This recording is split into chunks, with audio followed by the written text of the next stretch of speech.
Bom, pessoal, essa é a nossa segunda aula, né, da Maratona Parte 2. Sexta-feira nós teremos a nossa terceira aula e aí nós encerraremos esse ciclo de revisão, né? Esse material eu vou, como já combinado, eu vou disponibilizar isso posteriormente para vocês, mas já adiantando quem já entrou no grupo, né? Hoje à tarde eu mandei um link para vocês entrarem no grupo da Maratona Parte 2 e já está disponível a gravação da aula um e também o PDF, né, o material da aula, para vocês realizarem a leitura, imprimirem, fazerem o que acharem necessário para a revisão de vocês. Eu trouxe agora três assuntos, na verdade são três ou quatro assuntos, mas a ideia é aquela coisa, né? Como eu coloquei para vocês, é revisar o máximo de assuntos possíveis. E aí, hoje eu inicio com a raiva, que é uma zoonose, como nós já vimos aí nas outras aulas, mas ela tem uma particularidade, porque ela é uma doença zoonótica que tem uma grande prevalência, é fruto de uma demanda de trabalho do agente de endemia muito importante no seu dia a dia. Então, ontem eu falei para vocês que uma das atividades do agente de combate às endemias é justamente realizar esse monitoramento da população de cães e gatos, né, de animais domésticos, no território do qual o agente de endemias é responsável. E dentro dessa população, né, de animais domésticos, nós temos algumas zoonoses presentes aí no convívio da população. E uma delas é a raiva, né? Nós vimos na aula passada e resolvemos algumas questões da parte de sintomatologia, né? Mas aí foi uma coisa muito geral que a gente trabalhou em cima da questão e hoje eu trouxe esse tema com mais detalhe. Então vamos lá. Raiva humana e o que é que nós vamos ver nessa parte de raiva humana? Nós vamos ver sintomas, causas e sintomas. E qual o tratamento, qual é a abordagem que o poder público tem para combater, monitorar, controlar essa zoonose. Então, a raiva humana ela é também conhecida como uma doença hidrofóbica ou hidrofobia, né, que é justamente essa característica da raiva, que é a aversão do animal e da pessoa contaminada à água. E ela é uma doença viral, né, que é transmitida por vírus, que vai afetar justamente o sistema nervoso central, seja do animal contaminado, seja do indivíduo, do ser humano que foi, do qual foi transmitido pelo animal o vírus, a raiva. Então, é causada por um vírus da família Rabidoviridae, que é o RABV, do gênero Lisavírus. A raiva ela pode ser fatal se não for tratada adequadamente. Alguns autores falam que a raiva ela é 100% letal, mas eu já adianto a vocês que eu tenho um caso concreto, um caso que particularmente eu acompanhei quando eu era servidor do Estado aqui de Pernambuco, trabalhava no Hospital Oswaldo Cruz. E eu vi um caso de raiva humana, que isso acho que foi uns 3 anos atrás, mais ou menos. Não sei se vocês acompanharam isso na televisão. E realmente o caso ele evoluiu para a cura, mesmo com o paciente com sequelas permanentes. Então, nós vamos ver. Eu trouxe algumas imagens aqui para mostrar para vocês que realmente ele vai atacar o sistema nervoso central do indivíduo. Então, na sua grande maioria, os casos evoluem para óbito, para a morte do paciente, mas existe já essa,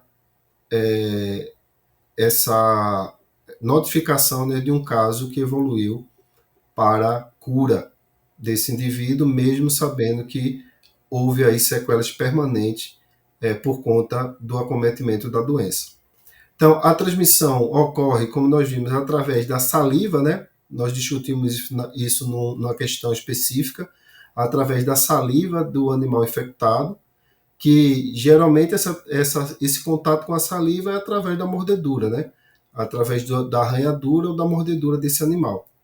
Ou muitas vezes, não só por conta da questão da agressão, que na verdade a gente não fala que o animal ele agrediu o ser humano, ele se defendeu, ele está ali numa situação de tensão, numa situação de angústia, numa situação que ele precisa se defender. E aí, muitas vezes, nesse instinto de defesa do animal, ele acaba ocorrendo aí o acidente. Então, mas porém, às vezes a contaminação da raiva se dá por uma troca de afeto entre o tutor, entre o ser humano e o animal, né? Tem gente que gosta, né? E eu não vou entrar nesse mérito não, mas tem gente que gosta que o animal é, faça, né, utilize ali a lambida como uma forma de carinho, né, no rosto das pessoas. As pessoas tem gente que chega até a beijar mesmo a boca do animal, e isso é um perigo porque você não sabe, mesmo que você cuide do animal, mesmo que você tenha todo esse acompanhamento, mas nós vamos ver que às vezes os sintomas de raiva, né, eles são inespecíficos no primeiro momento. E às vezes demora um pouco a caracterizar mesmo que o animal está com raiva, com o vírus da raiva. E aí, nesse intervalo, você pode se contaminar também. Então, é importante que tenha cuidado nesse sentido. Então, o que é importante aqui dessa informação, dessa primeira abordagem que nós vimos aqui? Deixa eu colocar o lápis aqui. Qual é a primeira abordagem aqui? É que a raiva é causada por um vírus, né, da família Rabidoviridae, que tem o gênero chamado Lysavírus. A transmissão acontece porque principalmente através do contato com a saliva de animais infectados, através de lambidas, de mordidas, arranhões e assim sucessivamente. A gente pode dividir, né, caracterizar a raiva através de seus ciclos de transmissão. A raiva ela tem um ciclo de transmissão urbano, ela tem um ciclo de transmissão que nós chamamos urbano, o ciclo rural e o ciclo silvestre. Nessa altura do campeonato, eu não seria muita ousadia minha perguntar a vocês se a transmissão da raiva só ocorre através do contato com animais domésticos, né, cães ou gatos. Então a gente sabe que não só o cão e o gato que transmitem a raiva, mas existem outros animais também que podem transmitir a raiva. Só que esses animais, a incidência de contaminação, né, de acidentes, né, de contaminação desses animais para o ser humano é menor, por conta do habitat natural que esses animais estão presentes. Então, os casos de transmissão da raiva para seres humanos são muito mais na região urbana, que nós chamamos de ciclo urbano. Por quê? Porque é exatamente nesses locais onde estão os animais domésticos, os cães e os gatos. Na zona rural, eu tenho aí os animais como suínos, bovinos, caprinos, animais que são característicos dessa região, que nós denominamos aqui como ciclo rural. Já no ciclo silvestre, que é muito comum a gente logo identificar, a presença do morcego. Mas além do morcego, nós temos raposas, macacos, saguins e outros animais que são transmissores também do vírus da raiva. Porém, o contato com esses animais ele é menor por conta da população. A população que mora nessas áreas são populações, um quantitativo de pessoas menores em relação à zona urbana. Por isso que o contato com o vírus da raiva está muito mais presente no ciclo urbano. Por essa característica que o ser humano tem de criar, né, de ter como companheiro cães e gatos também. E aí nós podemos identificar a raiva em duas características. A gente pode classificar a raiva como a raiva furiosa e a raiva na forma paralítica. A raiva furiosa é a raiva que normalmente se consegue se caracterizar, se consegue se identificar se aquele cão ou se aquele animal, o gato ou qualquer outro animal, ele está com raiva ou não. Não sei se vocês já tiveram a oportunidade de acompanhar uma pessoa que já foi mordida por um cão, e aí vai diretamente para o atendimento médico, e o que é que o pessoal orienta no primeiro momento? Observe o cão, observe o animal. Não é isso? Por que isso? Justamente porque se for manifestado no animal a raiva, a raiva furiosa, algumas características vão identificar se aquele indivíduo, se aquele animal, ele está ou não com raiva. Porque na raiva furiosa existem alguns sinais e sintomas característicos, como angústia, inquietude, excitação, agressividade. Então, o animal com raiva ele vai apresentar agressividade acima do natural, do normal. Ele vai ter sensações de dor. Ele vai estar com aversão à luminosidade. Ele tem uma característica, esse animal, de se manter isolado em locais de baixa luminosidade. Ele vai ter também uma atitude agressiva. Ele vai ter uma dificuldade em se alimentar, justamente por conta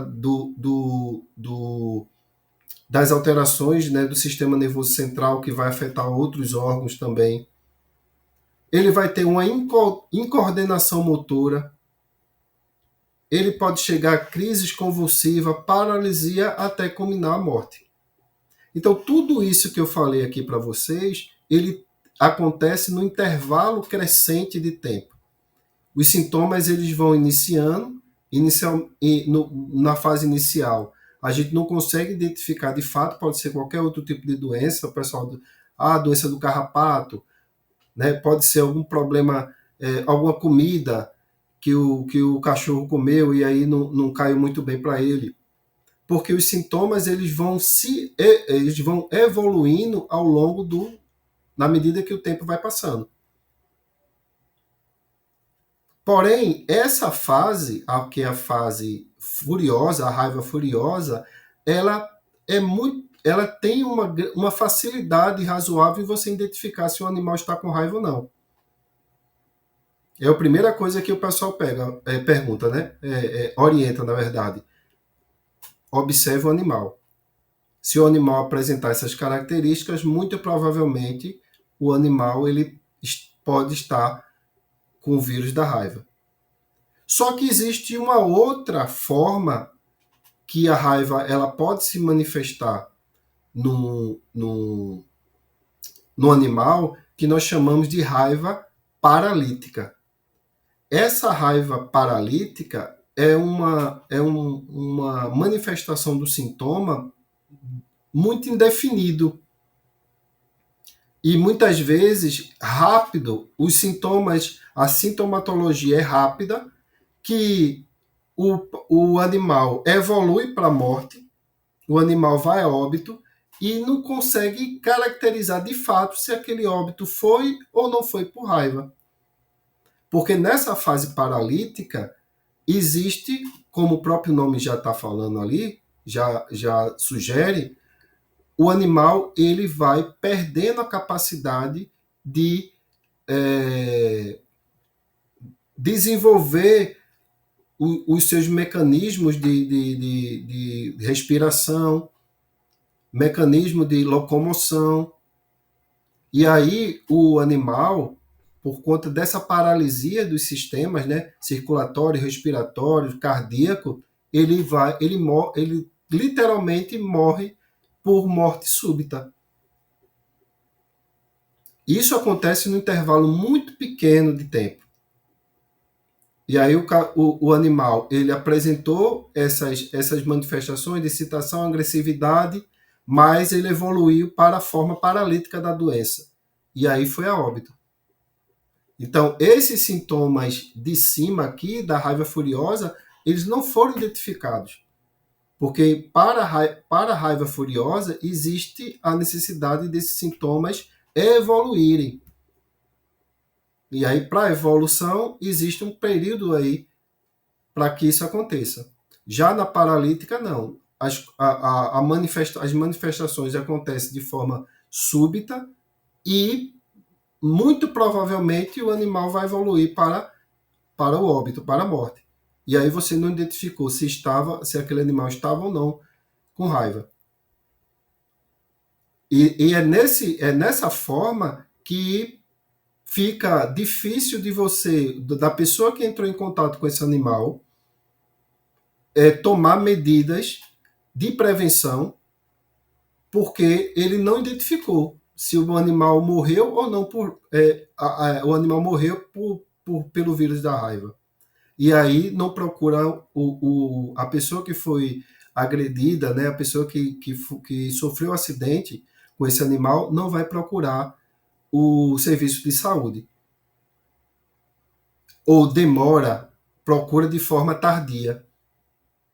E aí, quando procura, é quando as manifestações da doença já estão caracterizadas no ser humano.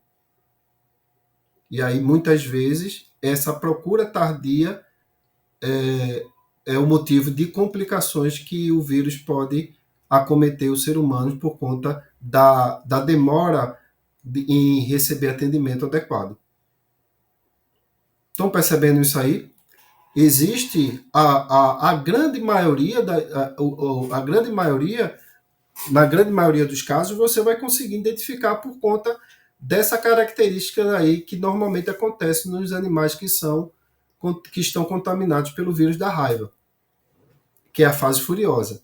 Mas aí trazer para vocês que também pode acontecer, pode se manifestar dessa outra forma que eu estou trazendo, que é a raiva paralítica. E quais são os sintomas nos seres humanos? Nós vimos aí que nos animais acontece aí uma série de manifestações, né? E aí nós classificamos como raiva paralítica e raiva furiosa. Mas nos seres humanos, esses sintomas são parecidos também com a raiva furiosa. Eu disse a vocês que uma das características do vírus da raiva é atacar o sistema nervoso central do paciente e do animal, do ser humano e do animal. E aí nós classificamos os sintomas da raiva no ser humano através de algumas fases, que nós chamamos de fase inicial da doença, fase intermediária e fase avançada. Lembra que eu falei agora há pouco que na forma analítica o animal morreu subitamente e aí você entrou em contato com o animal, com a saliva, com mordida, com arranhão, alguma coisa, o animal muito rapidamente desenvolveu alguns sintomas e foi a óbito. Aí você disse, não, então o animal não morreu com raiva não, e eu vou negligenciar o atendimento. Só que você, eu estou dizendo, a pessoa que entrou em contato com o paciente, e já está na fase que nós chamamos de fase inicial da doença. Porque na fase inicial existem poucas manifestações que vão caracterizar a raiva. Existe, na verdade, sintomas que vão se confundir com qualquer outro tipo de doença, como nós estamos vendo aqui, ó, dor no local. Se eu fui mordido, se eu sofri um arranhão, né? Ou qualquer outra forma, lógico que nós vamos, a pessoa que sofreu esse tipo de agressão vai sentir dor, vai sentir ardência, coceira, no local específico do que o animal entrou em contato.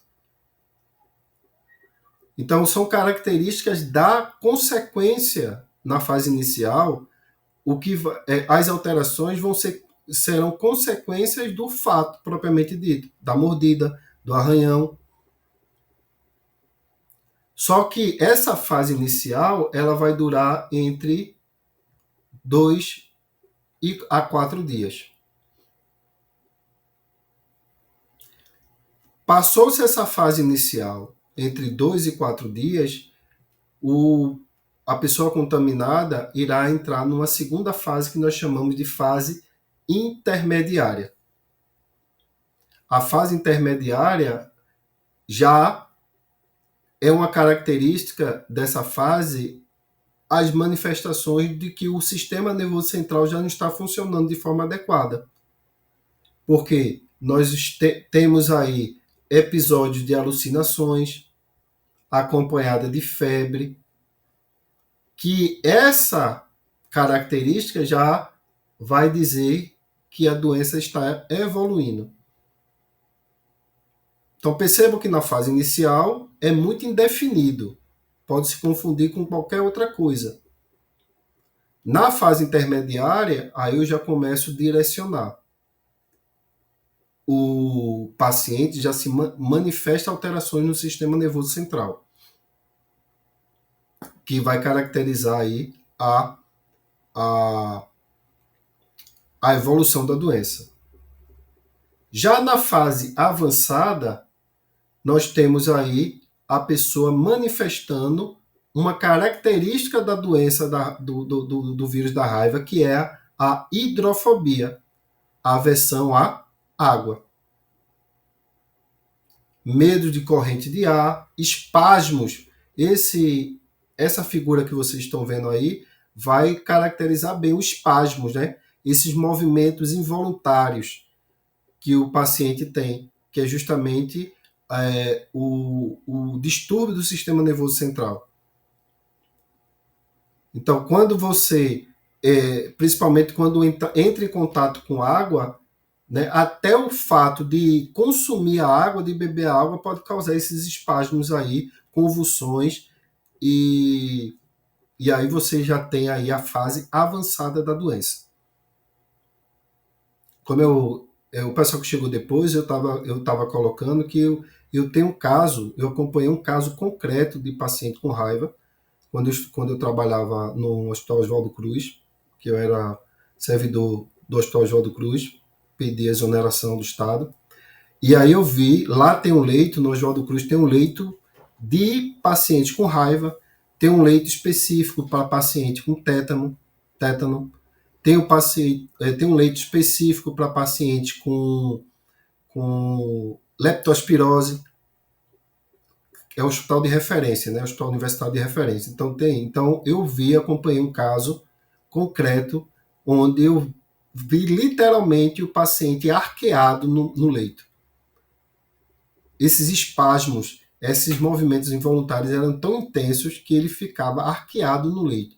As pessoas o pessoal da enfermagem tinha que conter ele na maca, amarrar literalmente, porque senão ele podia sofrer fraturas por conta das convulsões, por conta desses espasmos involuntários. Felizmente era um jovem. Felizmente, como eu disse a vocês, foi o único caso que eu conheço que evoluiu para a cura. Mesmo sabendo que as sequelas foram permanentes e severas.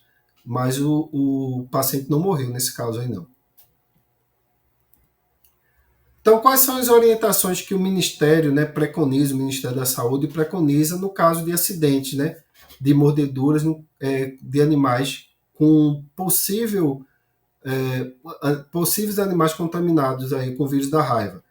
Primeiro caso, você tem que lavar o ferimento com água e sabão, água corrente, eliminar o máximo de secreções possíveis ali naquele local do acidente, da mordedura, da arranhadura. E procurar o serviço de atendimento de emergência. Ah, professor, mas eu sei que eu perguntei se o animal é vacinado ou não. Isso aí não vai, no primeiro momento, isso é uma consequência do atendimento médico, do atendimento da equipe de saúde. Como eu disse a vocês, você vai ser atendido para tratar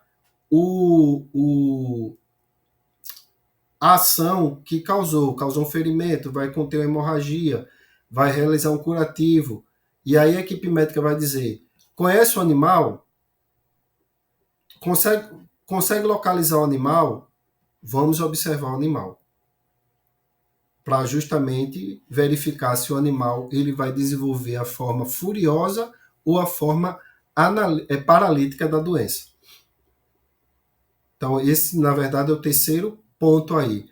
Por que observar no período aí, ó,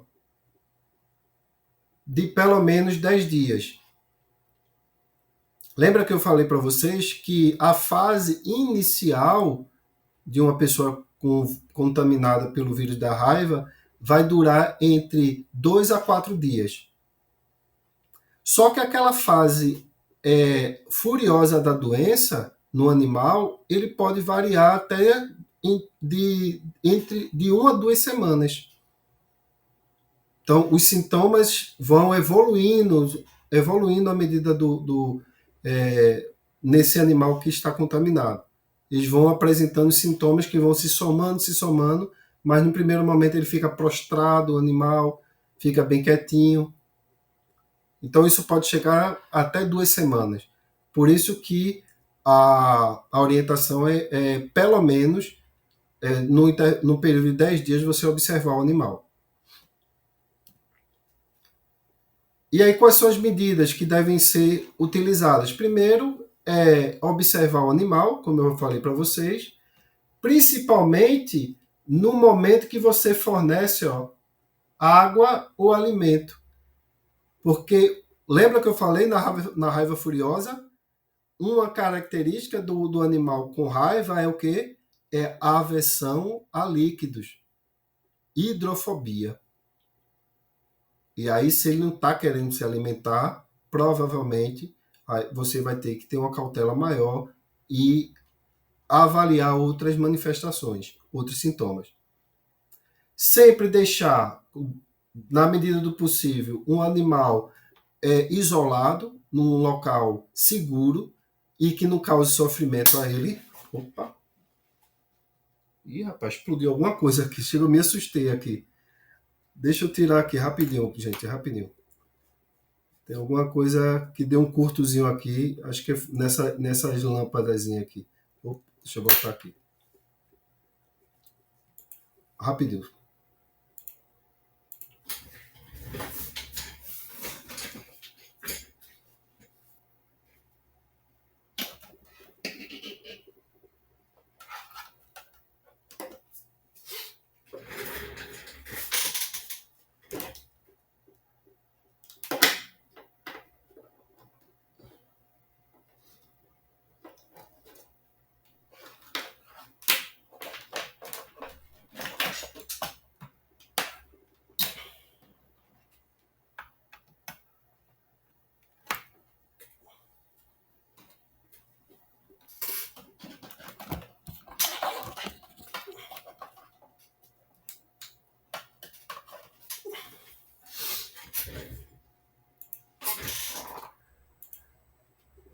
Pronto, voltei. Já estava no princípio aqui de um curto-circuito aqui, numa lâmpadazinha dessa. Aí quando eu escutei o barulho, eu me assustei. Por isso que eu dei esse impulso aqui para trás. Mas vamos lá, tá tudo bem agora, graças a Deus. Inclusive eu risquei aqui até o slide aqui sem querer. Deixa eu voltar aqui. Então, gente, a- as medidas necessárias, né, com qualquer acidente, com qualquer tipo de animal. Nós vimos lá os acidentes com animais peçonhentos, né, que é importante você realizar o atendimento médico na medida do possível, isso é importante. E caso você não tenha nenhuma outra necessidade de realizar uma intervenção mais específica, você tem que primeiro lavar o local, observar o animal e caso houver necessidade, haja necessidade, a equipe médica vai orientar. Por que eu estou dizendo isso? Não são todos os casos que você vai ter que tomar o soro antirrábico, não. Não são todos os casos. Isso vai ser avaliado pela equipe médica. A, a, a sorologia é utilizada de forma preventiva, mas isso primeiro vai se observar uma série de fatores. Não é simplesmente, entrei em contato com o animal, eu não sei onde é que o animal mora, e eu vou lá e vou tomar o soro antirrábico. Isso não funciona dessa forma. Por isso que se deve atender primeiro a escala de necessidades, de possibilidades, até chegar na profilaxia adequada, que é o soro antirrábico para o ser humano, que entrou em contato com o vírus da raiva. Mas sempre, na dúvida, procurar atendimento de uma equipe especializada. E até o agente de endemias ele tem esse papel fundamental também, porque ele está lá no território. Ele está lá próximo da família. E aí ele pode isso aí é normal, é comum acontecer, várias abordagens lá. Tem um acidente, o animal está com um comportamento diferente, e aí o agente de endemias ele vai realizar esse monitoramento. Porque é função dele também acompanhar casos de acidentes com animais e casos de manifestações de raiva na área de abrangência de sua atuação profissional.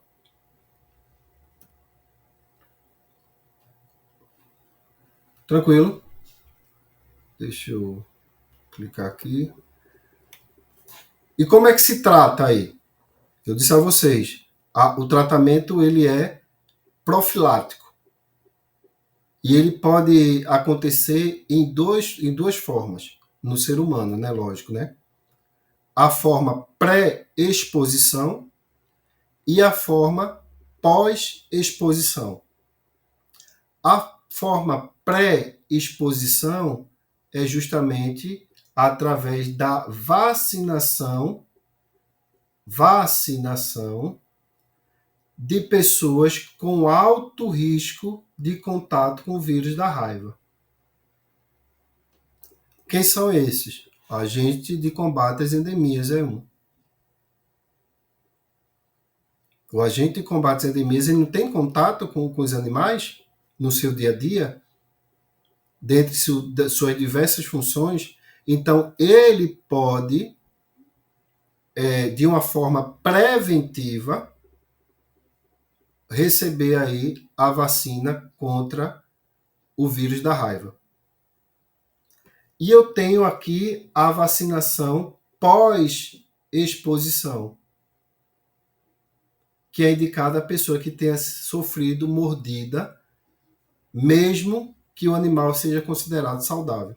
Então, lembra que eu disse a vocês? Não basta achar que o animal, eu conheço o animal é dócil, é vacinado, não. Quem vai avaliar isso é a equipe de saúde. E as medidas preventivas, né? Que quando você... Quais são as medidas preventivas? É aquela que eu havia colocado antes. Você vai tratar o ferimento propriamente dito. Foi uma mordida, foi um arranhão, vamos tratar isso, para que não infeccione, para que não cause um problema secundário após a exposição, após o contato, após o incidente com o animal. Então, a vacina ela pode ser pré-exposição e pós-exposição. Qual é o público-alvo prioritário na vacinação pré-exposição? Os profissionais da área de saúde que têm contato direto com o vírus, com possível potencial vírus da raiva. E aí é veterinário, é biólogo, é agente de combate a endemias e outros profissionais. Lógico que aí falando um pouco sobre, saindo um pouco da área urbana, que o índice de contato, de contaminação é muito maior, existem algumas medidas preventivas para as outras áreas. Lembra que eu falei que tem o ciclo urbano, o ciclo rural, o ciclo silvestre. No ciclo silvestre, você tem que evitar contatos de cavernas, grutas, onde tem ali o morcego presente, né? Ou outros animais presentes que possam transmitir a raiva. E na, na vacinação, que é um outro tópico, né, que está lá no edital de vocês, a importância da vacinação, como é que o agente de endemias ele vai trabalhar nesse sentido aí? Ele vai primeiro identificar os casos potenciais de pessoas contaminadas ou animais com vírus da raiva, para usar a estratégia de, juntamente com a equipe, lógico, né? Usar a estratégia de vacinação pré. Qual para o animal? Qual seria a vacina, a ação pré-exposição? Lógico, a vacina antirrábica. Existe um período no calendário do Ministério da Vigilância Ambiental que realiza-se a campanha antirrábica. Nessa campanha antirrábica, só vacina os cachorros que estão com vírus? Não, todos os animais. Que ação é essa? É uma ação pré-exposição. Perfeito? E aí a ação, a intervenção pós-exposição é aquela que eu falei para vocês, é para que diminua o risco, a possibilidade de você desenvolver, manifestar os sintomas característicos da raiva, que é aquela sorologia antirrábica. Houve um acidente, você vai lá e vai tomar o esquema vacinal para diminuir o risco de desenvolver a doença. Então, são todos os casos que você entrou em contato que vai fazer isso? Não. Cada caso vai ser avaliado. Então, ela é uma doença, para fecharmos esse assunto, né? Ela é uma doença grave, mas ela é prevenível. E essa é a ação que, a palavra-chave que nós devemos utilizar, vocês daqui a pouco, né? Para as pessoas que são tutores, as pessoas que têm animais ou entram em contato com esses animais. Você consegue prevenir a doença como? Vacinando o seu animal. Tendo uma cobertura vacinal mais abrangente possível. Porque quando você aumenta a possibilidade de vacinar a maior quantidade de população de animais na zona urbana, você diminui aí o risco das pessoas se contaminarem com o vírus da raiva, mesmo que aquele animal esteja ou não com o vírus. Estão percebendo? Então, a importância da vacinação ela é justamente para proteger o animal, mas também para proteger o ser humano, a pessoa que é potencial desenvolvedor aí da doença ao entrar em contato. Tranquilo, gente?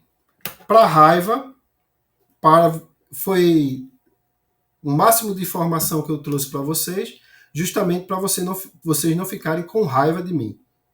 Então, nós fizemos aí um apanhado aí que eu acho que é legal, um esquema legal para vocês resolverem questões relacionadas a esse tema.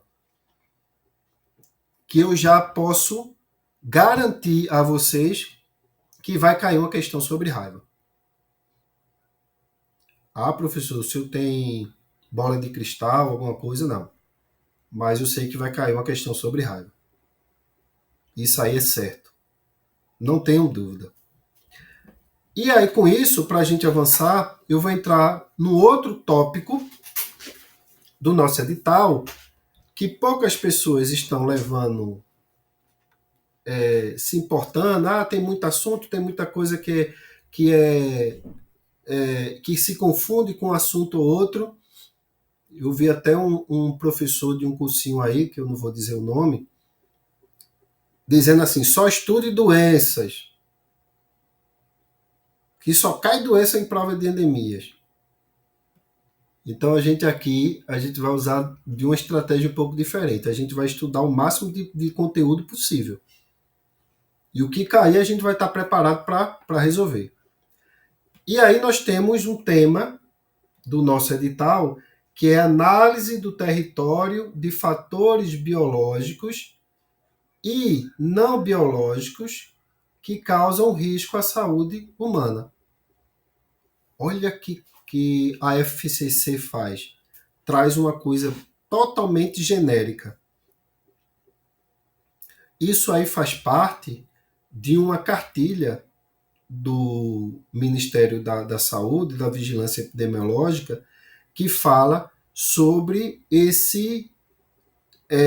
riscos, possíveis riscos ambientais, biológicos e não biológicos que os seres humanos, né, que os indivíduos podem estar cometidos. E aí eu trouxe essa informação da própria cartilha do Ministério da Saúde através da coordenação de vigilância e controle. Imagina vocês, né? Essa cartilha tem, eu acho que tem umas 120 páginas, se não me engano. Opa! Tem umas 120 páginas. E aí ela traz justamente a normatização, que é essa coordenação de vigilância e controle de fatores de risco biológico, o COFAB. Vamos, quando der 9 horas, a gente dá uma pausazinha, tá? De 9 horas. Então, o COFAB é justamente essa coordenação que vai tratar dos riscos, de fatores e riscos biológicos que podem causar risco à saúde humana. E aí, dentre esses riscos, nós temos os fatores ambientais, que é responsabilidade da vigilância ambiental. E vocês sabem que o agente de combate às endemias, ele está inserido dentro da vigilância ambiental. Por isso que em alguns locais, em alguns municípios, a nomenclatura do agente de combate às endemias, ela varia um pouco. Então, por exemplo, Recife, por exemplo, é a ASACE. ASACE, Agente de Saúde Ambiental e Combate às Endemias. E aí tem outros estados, outros municípios utilizam uma outra nomenclatura. Mas o agente de endemias está dentro do contexto da vigilância ambiental. E essa vigilância, ela tem a responsabilidade de verificar esses fatores ambientais justamente na perspectiva de prevenir e controlar doenças e agravos que são provenientes desses agentes transmissores, né, que estão no ambiente. E que agentes são esses? Nós já vimos, professor, aqui, os vetores, hospedeiros e reservatórios, animais peçonhentos. Então, lembra os assuntos que nós vimos até agora separado, ele faz parte de um contexto maior. Inclusive, o Ministério tem uma coordenação que vai tratar justamente sobre esses temas. Então, fatores de riscos ambientais. Nós temos os vetores, né, que estão lá, que são agentes transmissor de algumas doenças, que eles têm o papel de transmitir algumas doenças através de quê? Através de vírus, através de bactérias, através de parasitas, através de protozoários e através de peçonhas, venenos. Então, nós vimos aqui, ó, vetores, vai transmitir o que, professor? Vírus. Hospedeiros e reservatórios, pode transmitir o que? Pode transmitir bactérias, pode transmitir parasitas, pode transmitir protozoários. Animais peçonhentos, vai transmitir o que? Venenos, peçonhas. Vão transmitir doenças, né? Ou agravos, através do que? Através de suas peçonhas, seus venenos. E quais são essas doenças, esses agravos? Tem uma infinidade. E nós já vimos algumas aqui. Nós temos aqui, ó, vírus, através de vetor, malária, febre amarela. O vetor, que é o mosquito, que pode ser o mosquito, que é o Aedes. Revisão, viu? Vamos fazer uma revisão da aula de ontem. Vai transmitir o que? O Aedes. Vai transmitir dengue, chikungunya e zika, correto? E vai transmitir também a febre amarela, como está aqui. Mas só a febre amarela, tá certo? Diga aí, Fábio. Fábio está dizendo não. Fábio sabe tudo aí. O Aedes vai transmitir o quê? A febre amarela urbana. Lembra que eu falei para vocês?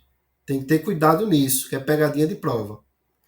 Então, vetores vão transmitir vírus, bactérias, mas falando de vírus, nós temos aqui uma infinidade de doenças causadas por vírus e bactérias. Hospedeiros, nós acabamos de ver raiva, leishmaniose, equinococcose, leptospirose, peste, doença de Chagas, sarna, toxoplasmose, etc. E acidentes com animais peçonhentos, nós temos, logicamente, as consequências que você pode se manifestar através do contato com o veneno. Esses são os fatores ambientais de riscos biológicos. Os fatores, só para eu trouxe aí a informação do próprio manual, que ele tem aí, os vetores são responsáveis aí por uma infinidade de doenças causadas por uma infinidade também de vetores, como eu mostrei naquele esqueminha para vocês. E aí é atribuição dessa vigilância realizar o quê? O monitoramento e o controle. Lembra que eu disse para vocês que o mais importante do ponto de vista de saúde pública é você cessar o ciclo de evolução da doença. Eu vou lá na larva, eu vou lá no ovo e eu vou quebrar o ciclo de transmissão da doença. Porque tratar a doença propriamente dita é muito mais custoso e muitas vezes ela não pode ser eficaz. Então você vai ter que quebrar o ciclo da doença, principalmente doenças causadas por vetores. A gente vai combater o mosquito, vai combater a proliferação dele, vai combater o surgimento não, mas o desenvolvimento dele. Através do quê? Através de ações de controle, através de ações que mudem as características daquele ambiente favorável para o surgimento desses vetores. Hospedeiros e reservatórios estão relacionados ao quê? Ao contato com esses hospedeiros. Lembra do caramujo? O caramujo vai transmitir o quê, professor? Quem é que me diz? Qual é a doença do caramujo? Bota aí, quem não quiser falar, pode botar aí no... Pode escrever, não tem problema não.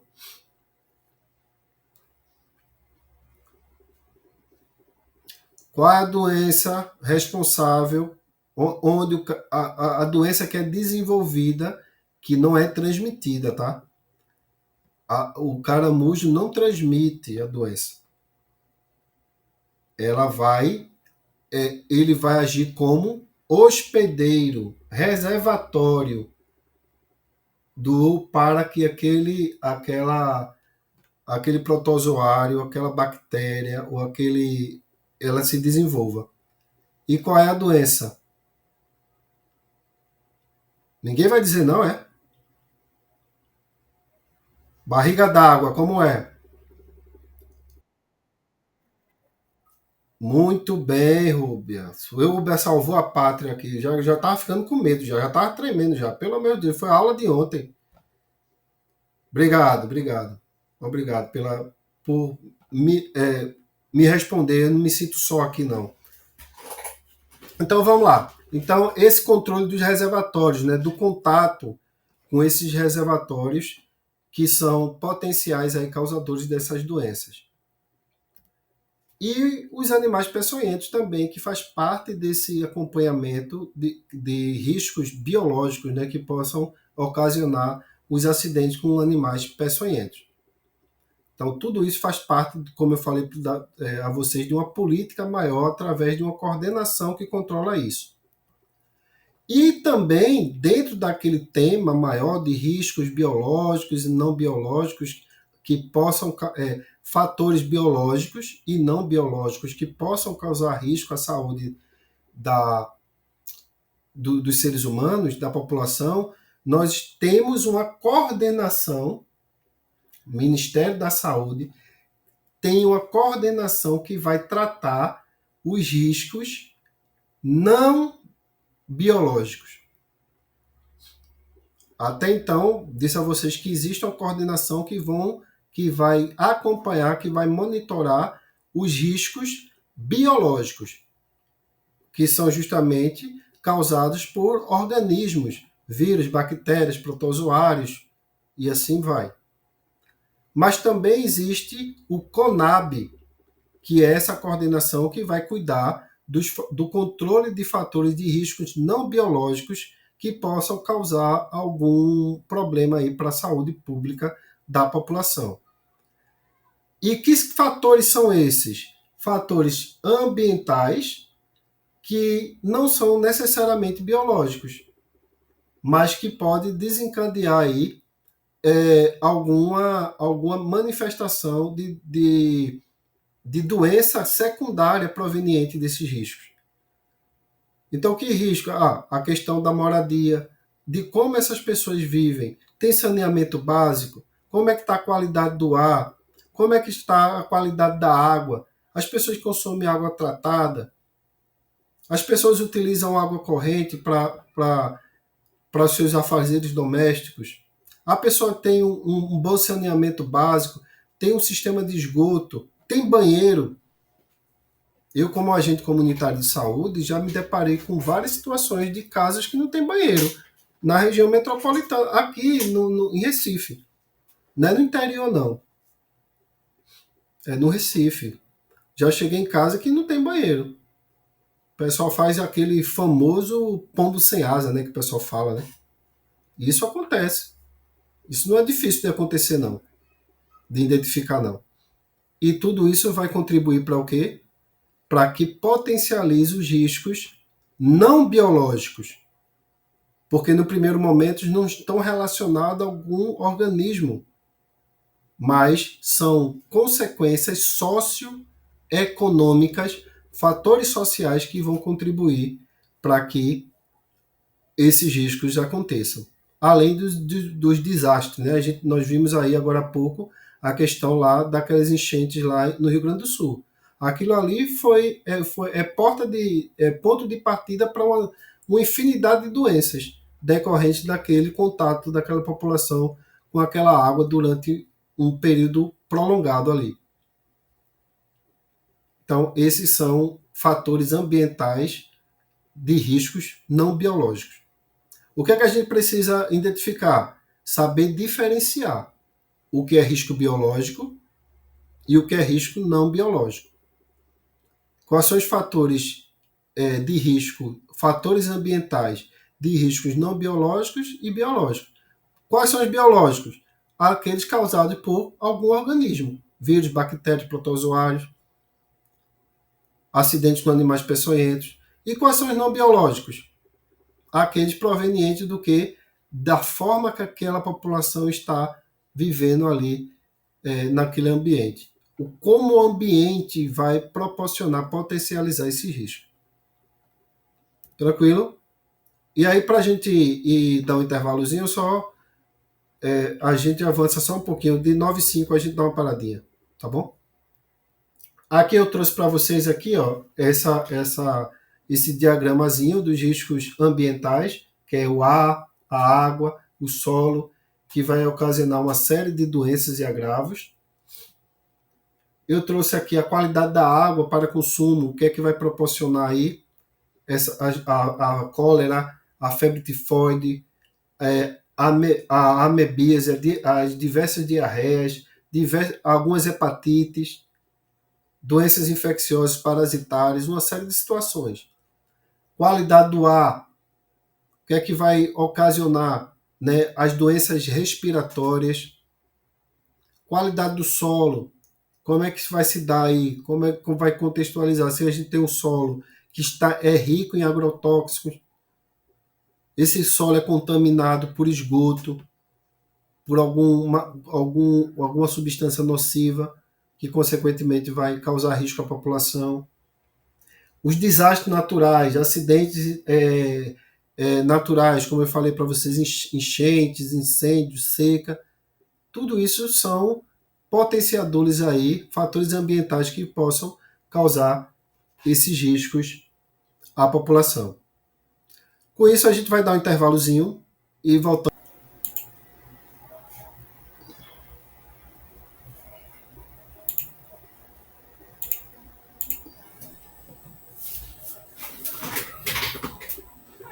Vamos lá, gente. Vamos retornar porque tem muito trabalho ainda pela frente, né? Então, avançando nos nossos assuntos, eu vou trazer para vocês um outro tema do nosso edital, que são as doenças transmissíveis. Doenças transmissíveis. Tem lá no edital doenças não transmissíveis e doenças transmissíveis. Então, hoje eu vou trazer para vocês doenças transmissíveis, as principais doenças transmissíveis, que é importante para o contexto, né, da função do agente de combate às endemias, mas na sexta-feira eu vou trazer também uma revisão sobre as doenças não transmissíveis. Então vamos lá.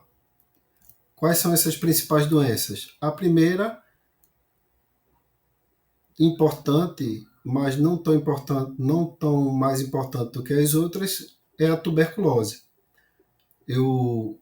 A tuberculose está dentro do rol das doenças negligenciadas. É uma doença que ainda acomete uma grande parte da população, principalmente a população dos países mais pobres. E qual é a característica dessa doença? Ela é uma doença de transmissão causada por uma bactéria. Então, a gente sempre vai identificar essas doenças nessa seguinte estratégia que eu vou trazer para vocês.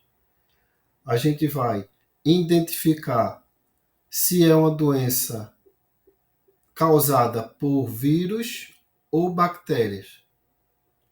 É importante para a gente caracterizar essa doença. Então, a tuberculose é uma doença infecciosa transmissível causada por bactéria. Que bactéria é essa, professor? Microbactéria tuberculose. Esse é o nosso agente etiológico da doença. É importante para a gente caracterizar essas doenças, e eles cobram em prova exatamente nesse formato, ele quer saber se a doença é causada por vírus, se a doença é causada por bactéria, se a doença é causada por fungo. E muitas vezes também, que acontece, vocês já devem ter pego aí questões nesse sentido, ele vai querer saber qual é o agente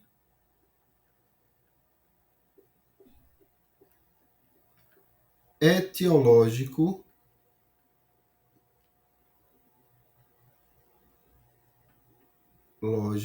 minha letra não é muito das melhores, agente etiológico da doença. Então, quem é o agente etiológico?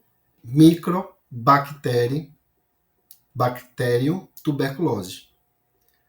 Então, esse bacilo, essa bactéria é conhecida como bacilo que normalmente vocês vão escutar por aí, bacilo de Koch. É uma doença que afeta prioritariamente os pulmões, só que ela não acomete só os pulmões. Ela pode acometer outros órgãos, outras partes do corpo também, como cérebro, ossos, tecido ósseo, pulmão, que é o mais comum, mas pode acontecer em outras partes do corpo. Tranquilo? Pessoas que têm uma imunidade baixa, pessoal que nós chamamos de imunossuprimidos, eles têm uma possibilidade de ter complicações por conta da tuberculose. Porque justamente a bactéria ela vai se instalar quando o organismo ele está fragilizado, quando a imunidade do indivíduo está fragilizada. Por isso que as pessoas falam também que é uma doença prevalente em populações vulneráveis, socioeconômicas. Pessoas que não se alimentam bem, pessoas que não têm um hábito saudável, elas têm uma maior possibilidade de contrair a tuberculose, justamente por conta dessa vulnerabilidade imunológica, esse comprometimento imunológico. Pacientes de HIV também, muitas vezes há pessoas que são portadoras de HIV, elas morrem não por conta do HIV, mas por conta da consequência. Pegou uma tuberculose e aí pegou a doença respiratória e aí foi a óbito por conta do seu comprometimento imunológico. Então, quais são os principais sintomas da tuberculose? Logicamente, nós estamos falando da tuberculose pulmonar, né? Tosse há mais de 3 semanas. Febre vespertina, é aquela febre no finalzinho da tarde. Sudorese noturna e emagrecimento repentino, abrupto. O principal sintoma da tuberculose pulmonar, lógico, é a tosse. Aquela tosse, seja ela seca ou aquela tosse produtiva. Como se transmite a tuberculose? Através das vias respiratórias. Então, o que vai transmitir são aquelas gotículas eliminadas no ar, através da tosse, do espirro, da pessoa falando. Isso pode causar aí, são a principal forma de transmissão da tuberculose. Logicamente, nós estamos falando da tuberculose pulmonar. Só voltando aqui, qual é a vacina? Isso é muito mais para o cargo de agente de comunitário de saúde, mas já vi questão de prova de agente de endemias perguntando isso. Qual é a vacina que previne a tuberculose? Quem é que sabe?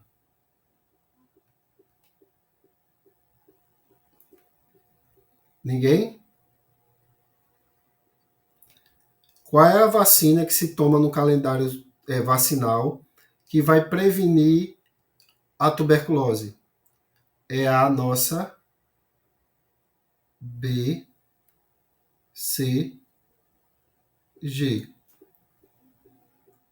A BCG. Só que a BCG ela vai prevenir a contaminação dos casos considerados casos graves da doença. Graves. Então, quais são os casos graves? Aquela tuberculose cerebral, a tuberculose óssea. Então, esses são os casos graves, considerados casos graves. Então, a BCG, a princípio, ela não vai proteger contra os casos de tuberculose pulmonar. Pode levantou a mão, Fábio? Pode falar.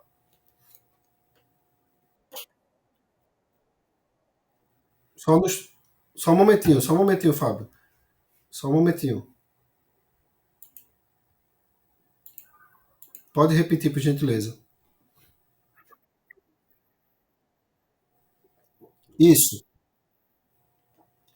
Faz parte, é uma doença grave, é uma doença que tem uma maior prevalência na população, porém ela tem, como é uma doença negligenciada, o que é uma doença negligenciada? Nós vamos ver isso também na próxima aula. Mas ela é totalmente. A tuberculose é uma doença milenar, né? É uma doença que está, inclusive, na Bíblia. Então, todo mundo conhece a sua forma de transmissão, todo mundo conhece sua forma de contaminação, tem tratamento, mas ainda insiste a acontecer. Então, a pulmonar, ela é considerada, entre aspas, em relação às outras, uma manifestação não tão grave, porque justamente porque tem a forma de você controlar a doença através do tratamento, que muitas vezes para as outras doenças, para as outras manifestações da tuberculose, o tratamento não é tão eficaz. É mais conhecido. Você tem, hoje, existe duas formas, dois tipos de tratamento de tuberculose. Um esquema de 6 meses, quando você, principalmente o paciente que manifestou a doença na primeira vez, pela primeira vez, você tem um tratamento aí durante 6 meses. É um tratamento, se for realizado de forma adequada, ele é um tratamento extremamente eficaz. E tem o tratamento de 1 ano, quando tem uma recidiva, é uma pessoa que é imunodeprimido, tem uma dificuldade de absorver o tratamento, aí você prolonga esse tratamento de 1 ano. Mas todos os dois modelos, existe o tratamento para a tuberculose pulmonar. Que a gente fala pulmonar, mas ela pode se manifestar também na laringe. É pulmonar e laríngea, que são os mais comuns. A BCG, ela vai prevenir, isso eu não estou dizendo que nunca vai acontecer, pode acontecer, mas vai diminuir a possibilidade de você adquirir as outras formas de tuberculose. Perfeito? Então, por isso que, consequentemente, não existe tratamento, vamos dizer, eu não vou falar, a palavra não seria eficaz, não, mas não existe um tratamento mais direcionado para esses tipos de tuberculose. O que você vai tratar é as consequências dela. Então, mais para pulmonar, não. Para pulmonar, eu tenho o tratamento adequado e eu tenho como caracterizar de forma mais rápida. Então, a pessoa tossiu durante mais de 3 semanas, tá suando, tá com febre, vamos realizar o exame de escarro, e aí a gente já começa o tratamento desse paciente. O agente de saúde, o agente comunitário de saúde, ele realiza uma atividade que é chamado de dose supervisionada, onde o agente comunitário de saúde tem que ver todos os dias o paciente que está fazendo tratamento de tuberculose tomar medicação. É chamado de dose supervisionada, justamente porque iniciou o tratamento, nos primeiros 15 dias, esse paciente já não transmite mais a tuberculose. Inclusive, é importante nesses primeiros 15 dias realizar esse monitoramento, visitar mais vezes esse paciente, porque você também quebra alguns tabus, alguns preconceitos. Não sei se vocês já ouviram algum caso dizendo assim, a pessoa está com tuberculose, vamos separar toalha, vamos separar talher, vamos separar copo. Isso não tem nada a ver, porque a forma de contaminação é outra. É através das gotículas, os aerosóis expelidos no ar. Eles ficam suspensos no ar por um período de tempo e você absorve aqueles aerosóis. Isso não tem nada a ver com roupa, não tem nada a ver com talher, nada disso. Perfeito? Vamos lá. Vamos avançar então. Opa, deixa eu botar aqui. A outra é a hepatite B. A hepatite B é uma doença transmissível.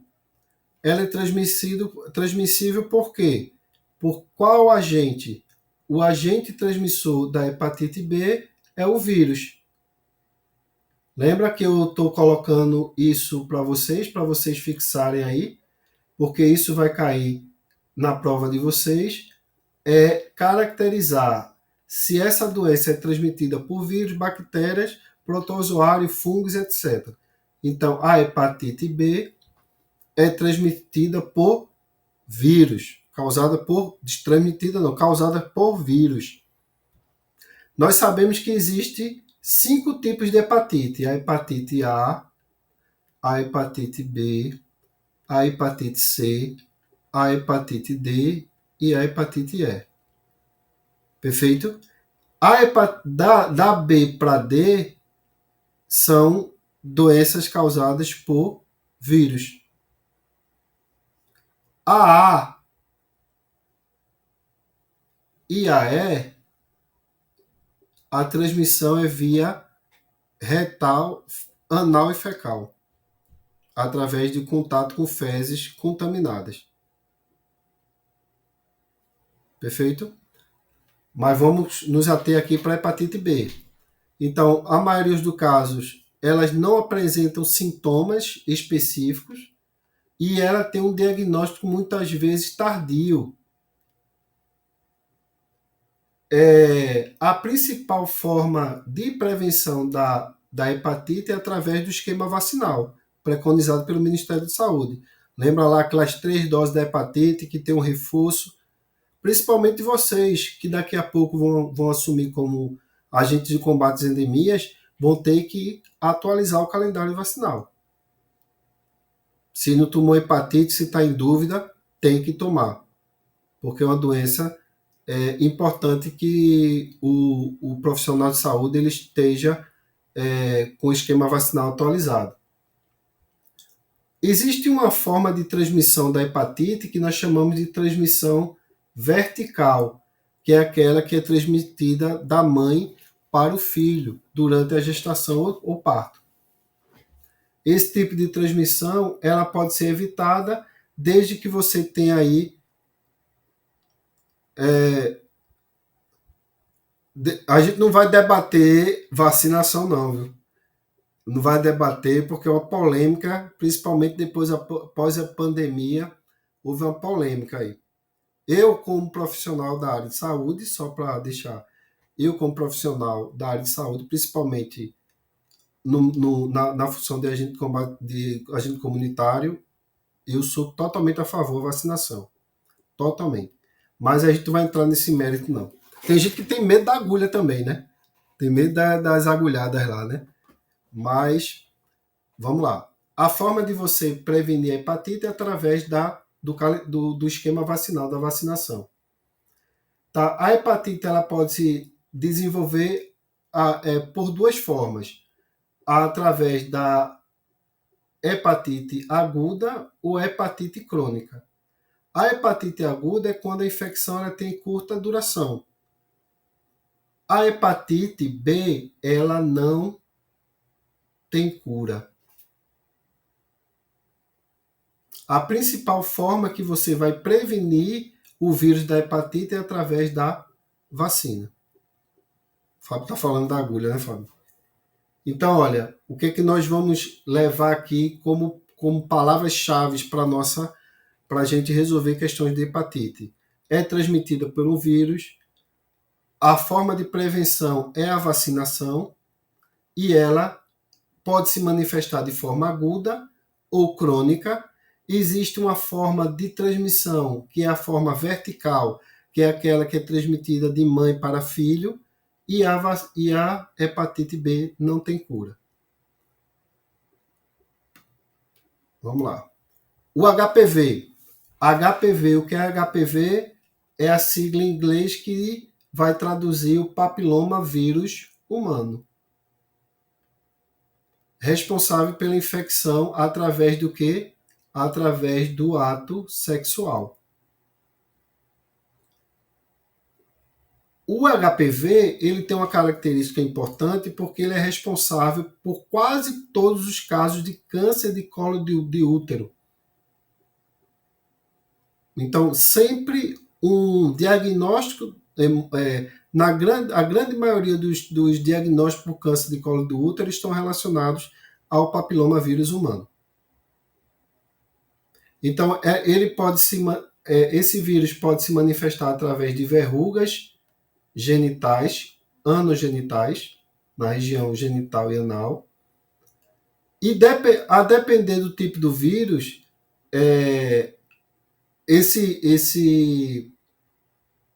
como eu falei para vocês, vai muito provavelmente evoluir para um câncer, se não houver o diagnóstico e o tratamento adequado. A infecção do HPV, ela é inicialmente através das infecções sexualmente transmissíveis, porque a gente tem que existe a doença sexualmente transmissível e existe a infecção sexualmente transmissível, tá? Então, o HPV ele é através das infecções sexualmente transmissíveis. Então, ela é assintomática, o HPV é assintomático na grande maioria das pessoas, não apresenta sintomas, e em alguns casos pode ficar latente, ou seja, sem manifestar nenhuma reação durante meses e anos. E qual é a forma essas aí são as manifestações do HPV, região anal, região genital. E como é que você previne? Através da vacinação, principalmente pessoas entre 9 e 14 anos. Meninos e meninas entre 9 e 14 anos é obrigatória a vacinação contra o HPV. Tranquilo? Com isso, vamos exercitar nosso cérebro, né? Vamos resolver a questão. Eu sei que é a parte da aula que vocês esperam ansiosamente. Então vamos lá. O sangue é um importante veículo para inúmeros organismos que, se não forem eliminados pelo sistema imunológico, podem provocar doenças graves nos seres humanos.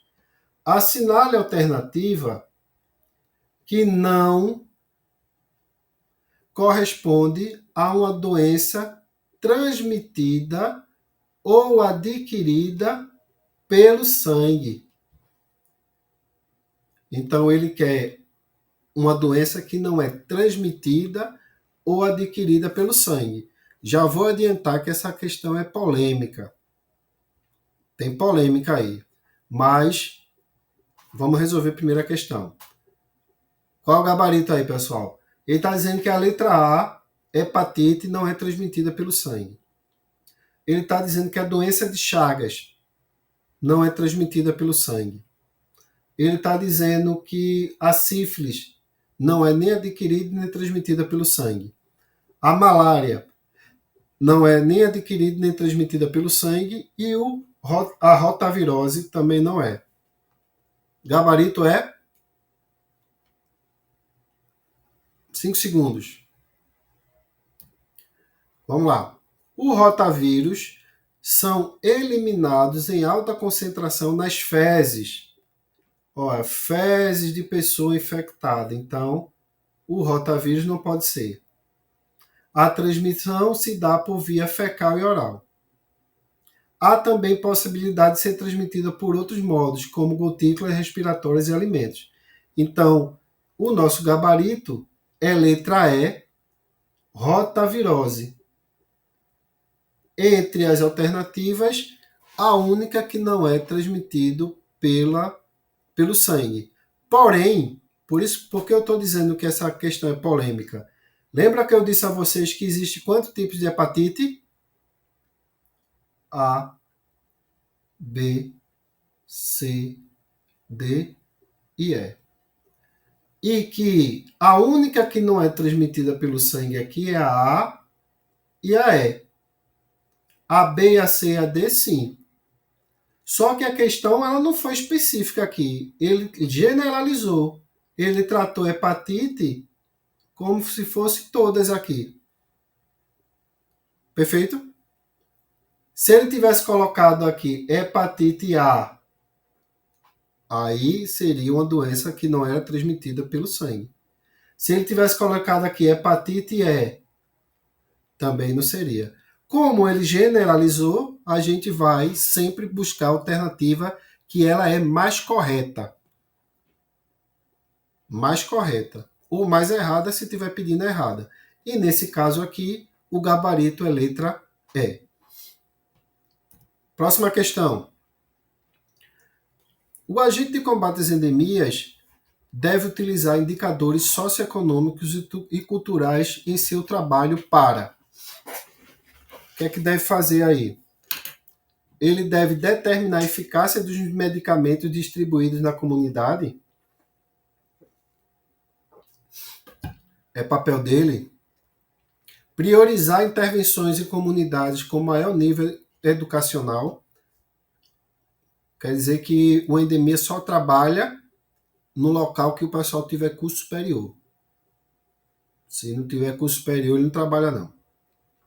Compreender os fatores que influenciam as condições de saúde e orientar as ações de prevenção.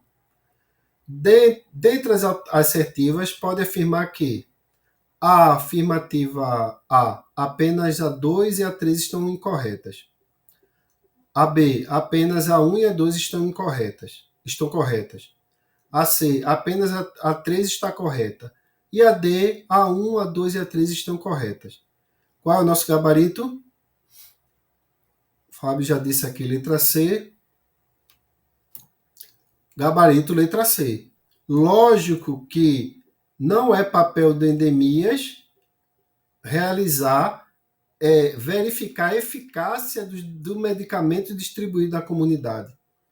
Não é papel dele. E também o endemia não deve priorizar atendimento só à população de nível educacional maior. Não tem nada a ver.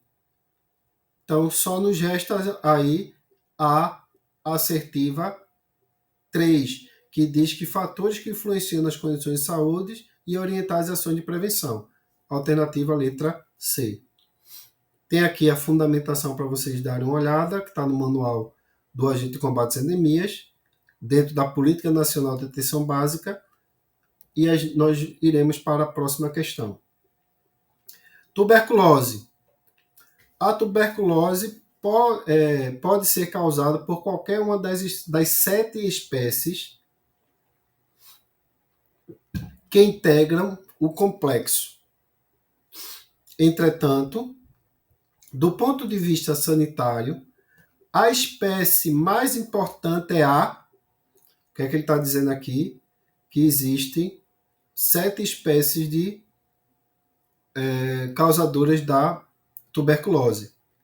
Mas a mais importante para a saúde pública é o microbactério africano, o microbactério bovis, o microbactério senete, microbactério tuberculose ou microbactério caprai. Qual é o que dessas espécies é a mais importante para a saúde pública?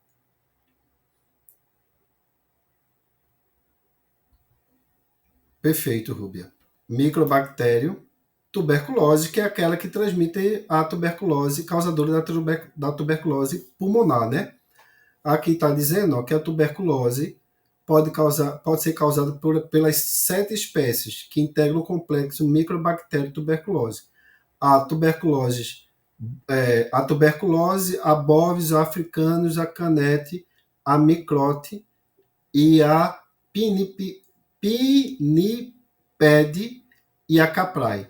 Entretanto, do ponto de vista sanitário, a espécie mais importante é a tuberculose. Gabarito letra D. Perfeito? Próxima questão. Ainda sobre a tuberculose, tá vendo que a tuberculose é importante, né? Importante aí para o nosso estudo. Analise os itens abaixo. O adoecimento por tuberculose confere imunidade contra novas infecções? A forma extrapulmonar, além de ser mais frequente, é também a mais relevante para a saúde pública? A vacina disponível BCG não previne o adoecimento pela forma pulmonar. O que é que vocês me dizem aí? Apenas a alternativa 1 e 2 são verdadeiras? Apenas a 2 e 3 são verdadeiras? Apenas a 1 e 3 são verdadeiras? Ou apenas a 3 é verdadeiro? Ou apenas a 2 é verdadeiro? Ou apenas a 3 é verdadeiro? Vamos por eliminação, estratégia para a nossa prova.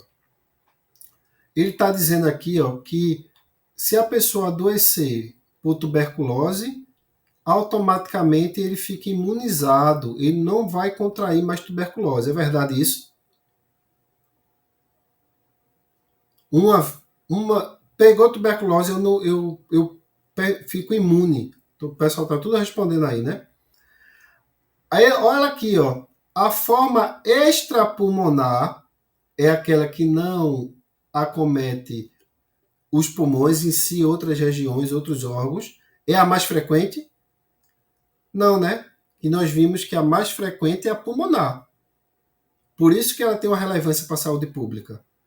A BCG vai prevenir o adoecimento? Não previne o adoecimento pela forma pulmonar. Eu disse a vocês que a BCG ela vai prevenir os casos graves, que são justamente os casos extrapulmonar. Então, nós temos aqui o que fala sobre a tuberculose. A forma pulmonar, além da mais frequente, é também a mais relevante para a saúde pública, pois é o principal responsável pela cadeia de transmissão da doença. Gabarito, letra B. Ó o Fábio aí. Letra B. Porque a 1, ela está... Opa, letra B. 2 e 3.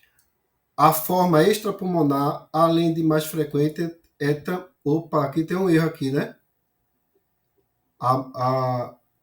Aqui tem um erro no gabarito. Olha aqui, ó. A forma extrapulmonar, além de mais frequente, é também a mais relevante para a saúde pública. Isso aqui está errado. A própria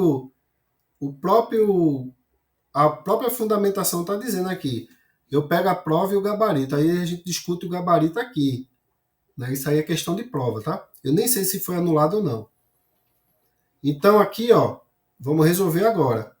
A forma extrapulmonar, ela não é a mais frequente. A forma mais frequente é a pulmonar. A vacina da BCG, recurso, né, Fábio?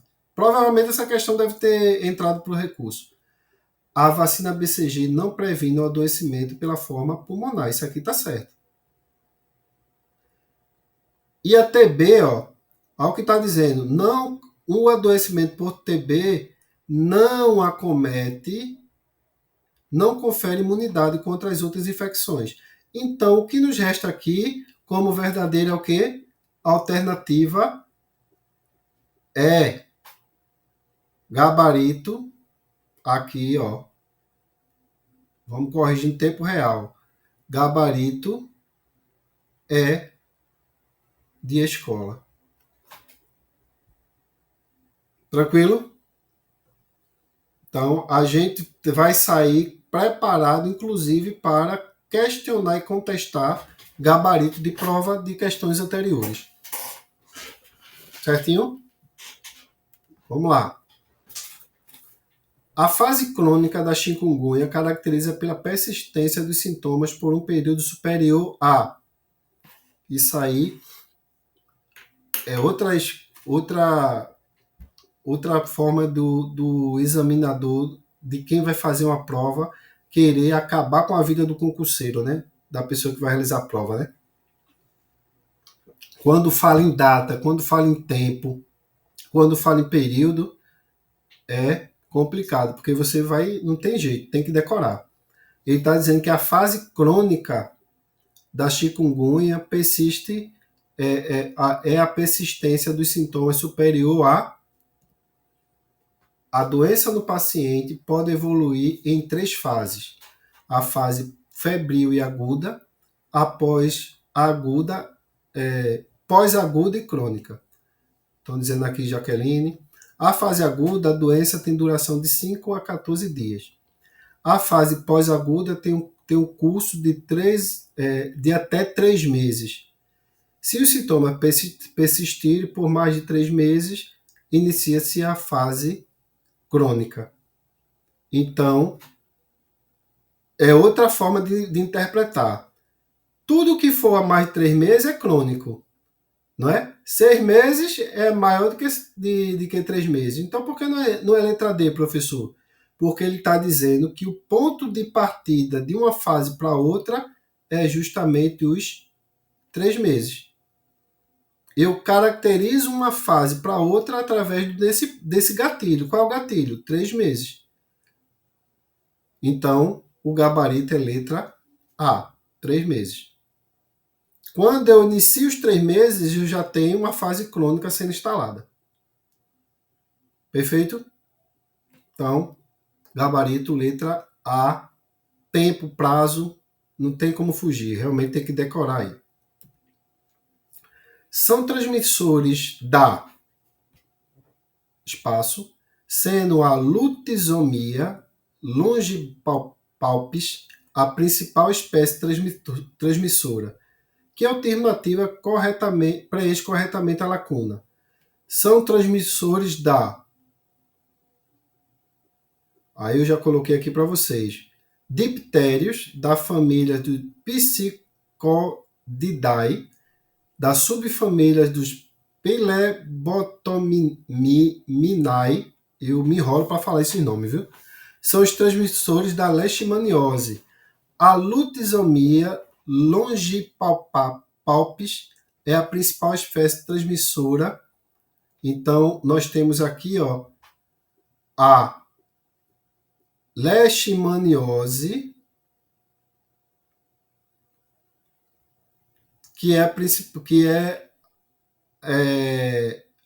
que tem como a espécie lutisomia a principal transmissora.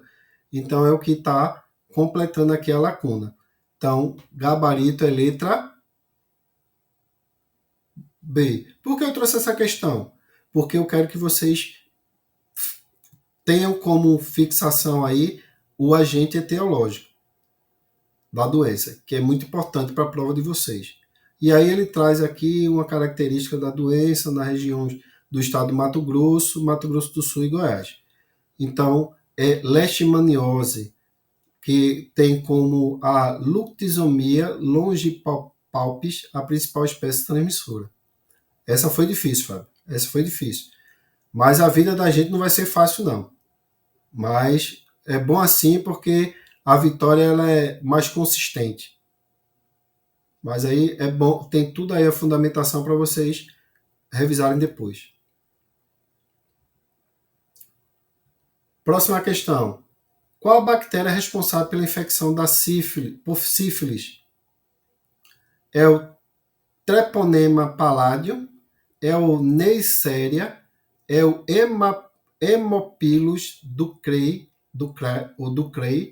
a Leptospira interrogans, ou a Xylella. Outra questão chatinha também, né? Mas aí é Treponema bacterius, que é o principal causador da sífilis. O pessoal foi detonando aí na letra A. Letra A é a nossa... Está dentro de doenças transmissíveis. Então, pode vir uma questão falando sobre sífilis também.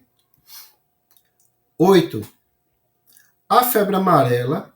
Sobre a febre amarela, a ponta alternativa errada.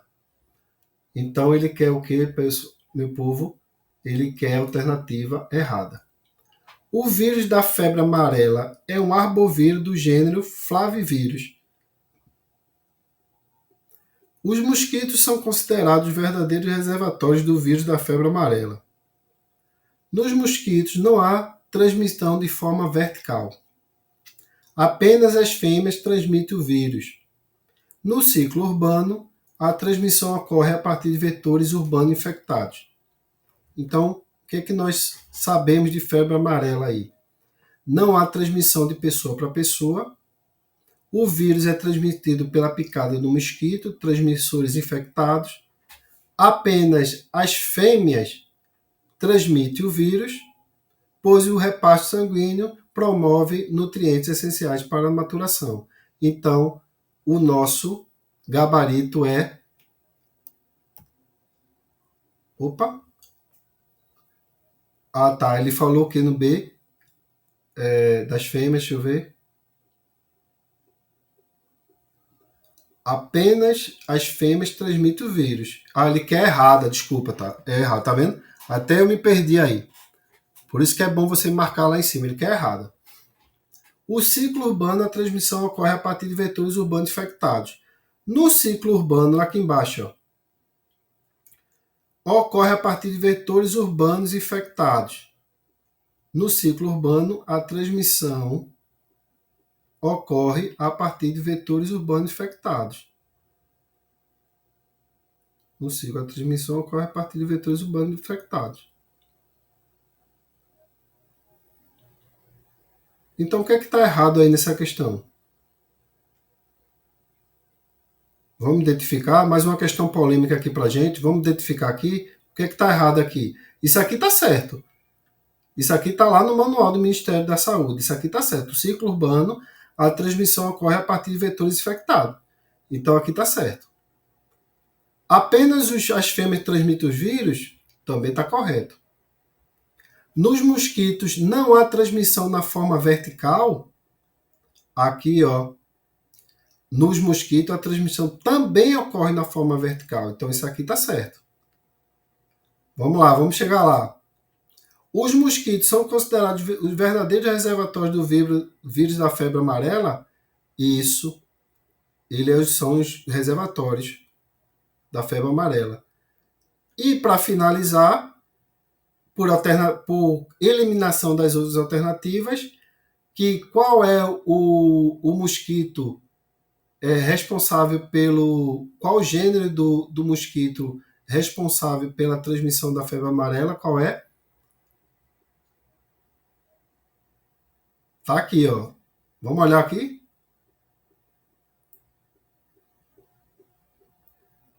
É o Anápolis, lembra? Ou a Aedes, né? É o Anápolis que está dentro daqueles vírus das arboviroses, né? Então, por eliminação, mais um gabarito aqui corrigido. Gabarito letra A. Gabarito letra A. Que ele quer a alternativa errada. Perfeito? Depois eu corrijo isso aqui e deixo bonitinho lá para vocês. Mas tá na gravação, vocês vão entender. E para... ainda tem 9, né?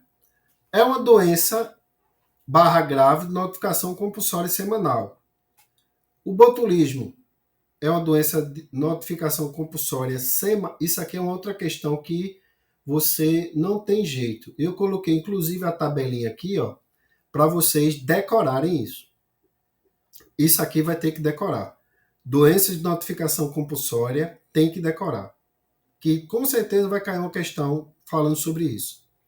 Então, doença de notificação compulsória semanal é o botulismo, é a difteria, é a doença de Chagas crônica, é a coqueluche ou a dengue óbito. Primeiro, deixa eu deixar aqui, ó, uma informação para vocês. Dengue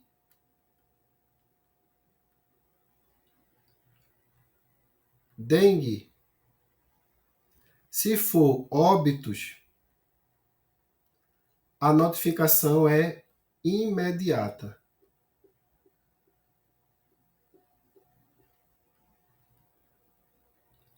Até 24 horas.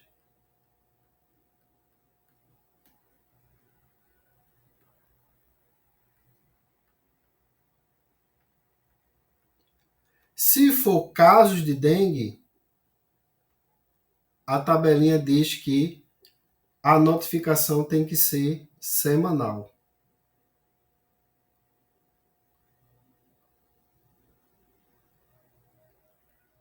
Se for óbito, imediato tem que notificar, até 24 horas. Se for casos só de dengue, a notificação é semanal.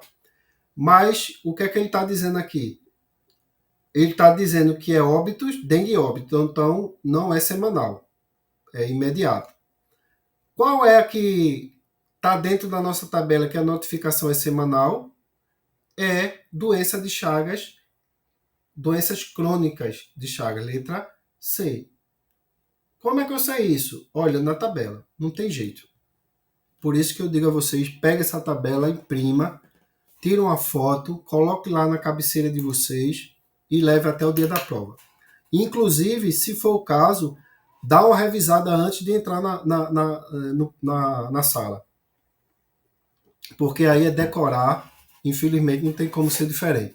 E notificação compulsória cai em prova de endemia, com certeza. Vamos lá, para a gente fechar agora, o período de incubação intrínseco do vírus Zika é de, outra que é tempo, né? Quando fala em tempo, quando fala em data, quando fala em período, é complicado para o concurseiro. Ele diz que o período de incubação intrínseco. Opa, desculpa. Eu não me acostumo com essas canetas digitalizadoras. Intrínseco é de 1 a 5 dias, de 3 a 15 dias, de 2 a 7 dias, de 6 a 12 dias ou de 1 a 10 dias. Eu não vou nem argumentar, que a gente tem que ir para o manual. E o manual diz que o período pode variar entre 1 a... Desculpa, aqui está falando da chikungunya e a gente quer saber do Zika. Eu coloquei aqui o período de incubação para nós revisarmos da dengue, da chikungunya, só que a questão quer falar do Zika. E do Zika é de quanto? De 1 a 5 dias. É isso mesmo, gente? O período de incubação intrínseco é de 2 a 7 dias. Desculpa, 2 a 7 dias. Em média, né? Então, o gabarito é letra C. Mais uma questão que a gente vai ter que... Você tem que pegar essa tabelinha e colocar lá. Dengue, período de incubação, tal. Zika, período de incubação, tal. Chikungunya, período de incubação, tal. Isso aí é uma outra coisa que vocês vão ter que decorar. Ok, pessoal? Com isso, nós finalizamos aí. Muito complicadinha essa, não foi? Mas é decorar. Felizmente tem que decorar isso aí. Então a gente encerra por hoje. Espero vocês na sexta-feira.